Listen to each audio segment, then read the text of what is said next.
The shot rang out, a single, violent crack that shattered the serene silence of the high desert canyon, echoing off the red rock walls like a damning judgment. Elias Croft froze, the heavy, cold weight of the rifle in his hands suddenly feeling alien and monstrous. He was a rancher, a man hardened by decades of wrestling a living from the stubborn Arizona earth, a man who knew the sound of his own weapon taking the life of a coyote or a mountain lion threatening his stock. But this sound was different. This was a sound that would haunt him for the rest of his days. His eyes, squinted against the late afternoon sun, scanned the scrub where the movement had been. He'd seen a flicker, a shape moving with a predator's grace through the juniper and pinon pine, and in the split-second instinct bred from countless threats to his herd, he had raised and fired. But it wasn't the lean form of a wolf. Lying amidst the brittle brush and crimson soil was a young man, no more than 16 or 17, his body crumpled and still. Elias's heart hammered against his ribs. A frantic, terrified drumbeat that drowned out the whisper of the wind. He saw the dark hair, the traditional leather breeches, and the intricate beadwork on the moccasins. This was no predator, this was an Apache youth. A cold, profound dread, colder than any winter wind, seized Elias's very soul. This was not just a terrible accident, it was a cataclysm. In this vast, contested land, where the memory of conflict between settlers and the Apache was a fresh, aching wound, his action was not merely a mistake, it was a spark thrown onto a powder keg of historical grievance, fear, and mistrust. He knew, with the certainty that turned his blood to ice, that he had just set in motion a chain of events that could ignite a war, destroy his family, and end his life. Every instinct, every fiber of his being screamed at him to run, to hide the body, to concoct a story about a tragic hunting accident miles from here. Self-preservation, that most primal of urges, clawed at his mind. But as he stood there, paralyzed by terror and guilt, staring at the lifeless form he had created, something deeper, something older and more powerful than fear, began to stir within him. Elias Croft did not run. He took a staggering, heavy step forward. Then another, his boots scuffing the dirt as if each movement required Herculean effort. He dropped to his knees beside the boy, his rough, calloused hands trembling as he reached out. The front of the youth's shirt was already dark and wet. Elias's mind, reeling just moments before, suddenly snapped into a terrifying, hyper-focused clarity. He was not a doctor, but a life spent tending to injured livestock had given him a crude, practical understanding of trauma. He pressed his fingers against the boy's neck, feeling desperately for a pulse. For a long, agonizing moment, there was nothing but the terrifying stillness of death. Then, the faintest, most fragile flutter met his touch, a tiny, thready rhythm, like a hummingbird's wing beat, against his fingertips. The boy was alive, but barely. He was bleeding out, right here on this dusty ground. The shock of that faint life,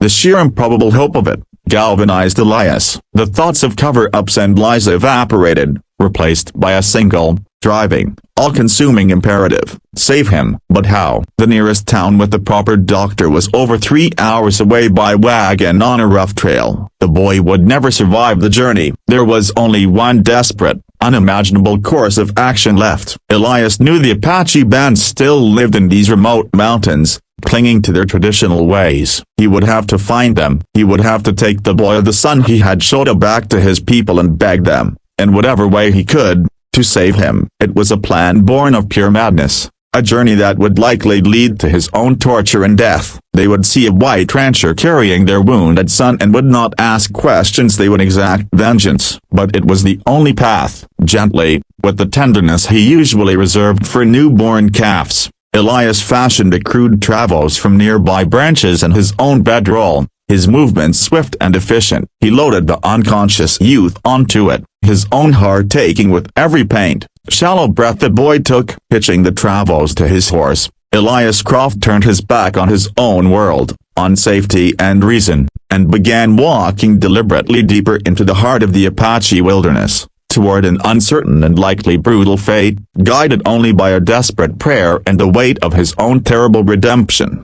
3. The journey into the deepening twilight was a slow, torturous pilgrimage through a landscape of guilt and fear. Every rustle of a leaf, Every distant cry of a night bird felt like a premonition of death. Elias moved with a purposeful dread, his eyes constantly scanning the high ridges, knowing he was being watched long before he ever saw anyone. The Apache were masters of their domain, ghosts in the mountains, and he was a loud, clumsy intruder dragging his sin behind him. The boy on the travels moaned softly, a sound that cut Elias deeper than any knife. He stopped frequently to check the makeshift bandages he'd fashioned from his own shirt, the cloth already soaked through with dark blood. He offered water from his canteen, trickling it past the boy's parched lips, speaking soft, reassuring words he knew couldn't be understood. "Hold on, son, just hold on. I'm getting you home." The words felt hollow, a pathetic comfort offered more to himself than to the dying youth. As the moon rose,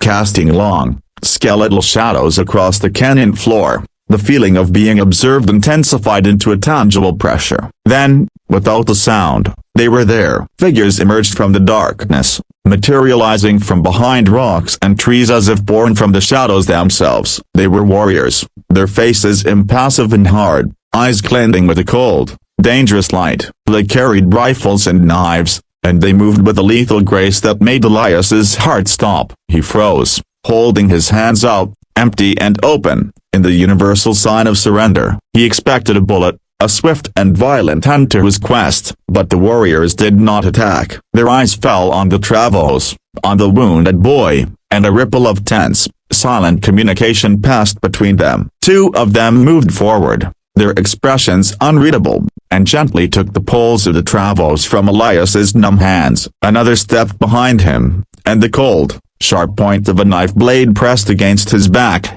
a silent, unambiguous command to move forward. Disarmed and surrounded, Elias was led deeper into the labyrinthine canyons, a prisoner walking willingly into the lion's den. For, they arrived at the Apache camp hidden in a high, secluded box canyon, a place of such natural concealment it felt like another world. Wickiups, dome-shaped structures of brush and hide, dotted the canyon floor, and the low glow of banked fires illuminated faces that turned toward the procession with a mixture of curiosity and grim recognition. A low murmur spread through the community, growing in intensity as they saw the wounded boy and the white man who had brought him. The air grew thick with tension, grief, and a palpable, simmering anger. Elias was pushed forward into the center of the camp, where the elders were already gathering. He stood there, exposed under the gaze of dozens of eyes, each pair burning with a history of betrayal and loss. He saw the faces of women, hardened by hardship, an old man whose eyes held the memories of countless battles and broken treaties. He saw young warriors, their hands resting on weapons, their bodies coiled like springs, waiting for the signal to tear him apart. This was the moment he had dreaded. This was where his story would end. Then, a woman's wail cut through the murmuring, a sound of pure, unadulterated anguish. A woman, her face lined with strength and sorrow, rushed forward and fell to her knees beside the boy, cradling his head in her hands. She was his mother. The raw, gut-wrenching sound of her grief was a physical blow to Elias. An older man, his hair streaked with silver but his posture erect and powerful, stepped forward. His authority was implicit, his eyes holding a deep, ancient intelligence. This was the leader. Then at that, he looked from the wounded boy to Elias, his expression an unreadable mask of stone. The warrior who had led him in spoke in low, rapid Apache, gesturing at Elias and the travels. Then Atan listened, his eyes never leaving Elias. The pressure in the clearing was immense, a storm about to break. Elias knew he had seconds to speak, to explain himself before a decision was made that would end his life. He met Van Antan's gaze, his own filled with a terror that was eclipsed only by his desperate remorse. 5. Elias knew no Apache, and they expected no English. Communication had to be something more primal, more universal. Slowly, with every pair of hostile eyes upon him, he sank to his knees in the dust before the Natan and the grieving mother. It was not merely a gesture of surrender, it was an act of profound submission, of respect, and of plea. He bowed his head, then looked up, meeting the leader's eyes again. He pointed to the boy, then to his own chest. He made the motion of raising a rifle and firing, flinching as he did so, his face contorted in a genuine mask of agony and regret. He then placed his hands together as if in prayer and held them out toward the Nathan. A desperate, wordless beg for mercy. He pointed back in the direction of his ranch, then to the boy, and made the carrying motion, indicating his journey. Finally, he gestured to the wounds, to the boy's mother, and then to his own heart, which he clutched with his hand, trying to convey a depth of sorrow and guilt that words could never express. He was telling his story in the most ancient of languages, the language of gesture, of emotion, of shared humanity. He offered no excuse, made no attempt to justify the unjustifiable. His entire presentation was one of utter culpability and a desperate, self-sacrificing desire to make it right. The comp was silent, watching this strange, silent pantomime. The anger was still there, a live wire in the air, but it was now mixed with confusion and a dawning, reluctant curiosity. They had expected defiance, arrogance, or cowardice, the hallmarks of the white men they had known. They did not expect this raw, unabashed humility and remorse. Then Nathan studied him for a long, excruciating minute, his eyes missing nothing of the blood on Elias's clothes from his attempts to staunch the wound, the genuine tears now cutting tracks through the dust on the rancher's face, the utter lack of gall in his pleading expression. The leader turned and spoke quietly to an older woman, a revered grandmother known for her knowledge of healing herbs. She nodded, her eyes sharp and assessing, and moved toward the boy, gently displacing the weeping mother to begin her work. 6. Elias was not killed. He was not even bound. He was ignored, a pariah left under the watchful eyes of the young warriors. As the entire energy of the camp focused on the wounded youth, he watched, sitting in the dust, as the healing woman went to work with the quiet, confident efficiency. She brewed a tea from dark leaves over a small fire, chanting a low, rhythmic song. She applied poultices of mashed roots and herbs to the bullet wound, her hands moving with a practiced grace that spoke of generations of knowledge. The community held its collective breath. Elias's fate was now inextricably tied to the boy's survival. Hours stretched into an eternity. The night grew cold, and a young warrior, his face still set in a stern mask, wordlessly threw a rough blanket at Elias's feet. It was not a gesture of friendship, but one of pragmatic humanity. A dead prisoner was of no use. Elias wrapped himself in it, shivering from cold and fear, his eyes never leaving the small group around the boy. He saw the intensity on the faces of the elders, the silent tears of the mother, the fierce concentration of the healer. He was witnessing the depth of a community's love and fear, and he felt the immense weight of what he had threatened to destroy. He was an outsider observing the most intimate of struggles, and his own guilt metamorphosed into a fervent, desperate hope that the boy would live. He found himself praying to a God he hadn't spoken to in years, and to the spirits of this place that he did not know, offering everything he had, his own life included, for the survival of this young man. It was a long, dark vigil, a night where the past and present collided, and the future hung by the thinnest of threads. As the first hint of dawn tinged the sky, the healer looked up at the Nathan and gave a slow, single nod. The boy's breathing, while still shallow, had steadied. He had survived the night. A soft sigh, a collective release of breath, went through the camp. The immediate tension eased. Then Nathan walked over to Elias and looked down at him. His expression was still severe, but the murderous fury had receded, replaced by a complex, unreadable contemplation. 7. With the immediate crisis abated, a new, uneasy reality settled over the camp. Elias was not a guest, but he was no longer a condemned prisoner awaiting execution. He was given a task to haul water and gather firewood under guard. He performed this menial labor without complaint, with a humility that was noted by the watching eyes. He was a man of substance on his own land, but here he was nothing, and he accepted it. During this time, he observed. He saw the careful structure of the camp, the quiet discipline of the people, the laughter of children that felt incongruous with his perception of a savage people, a perception he now realized was born of ignorance and fear. He saw their deep connection to the land, a connection far more intimate and spiritual than his own claim of ownership through a deed. Days turned into a week. The boy, whose name he learned was Clay,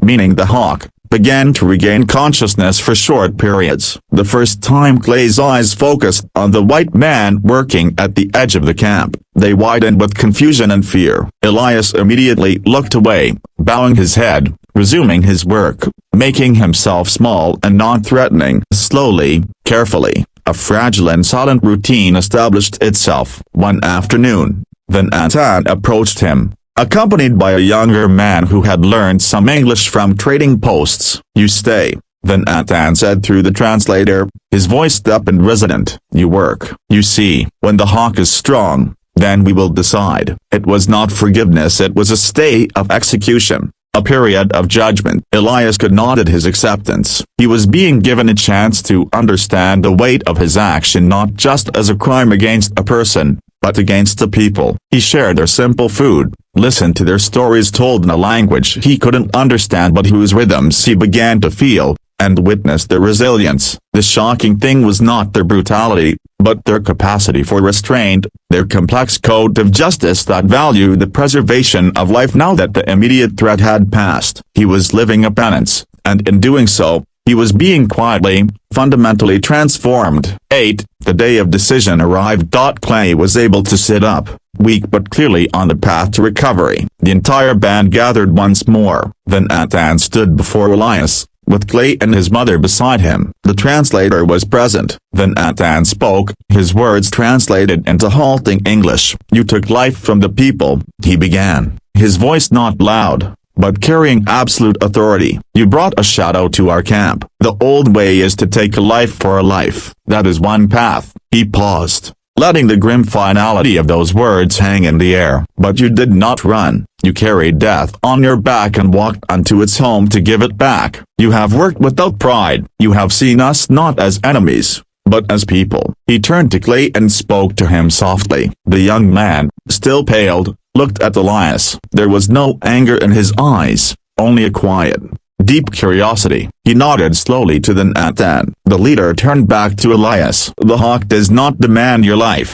He has seen your spirit in this time. The debt of blood is paid not with more blood, but with understanding. You will go. You will take our story back to your people. You will be a voice against the fear that creates such accidents. This is the price. This is your debt." Elias was stunned. He had expected death, or perhaps a lifetime of captivity. He was being offered his freedom, but it was conditional upon a far heavier burden, the burden of witness, the burden of change. He was to become a bridge between two worlds that had only known how to build walls. With tears in his eyes, Elias Croft nodded, unable to speak. He was given his rifle back, empty. As he was led to the edge of their territory, he took one last look back at the people who had shown him a mercy he could never have imagined. He walked back to his ranch a different man, forever marked not by the bullet he had fired, but by the profound, shocking grace he had received in return. His life was spared, but it was no longer his own. It was a testament to the astonishing power of remorse met with forgiveness,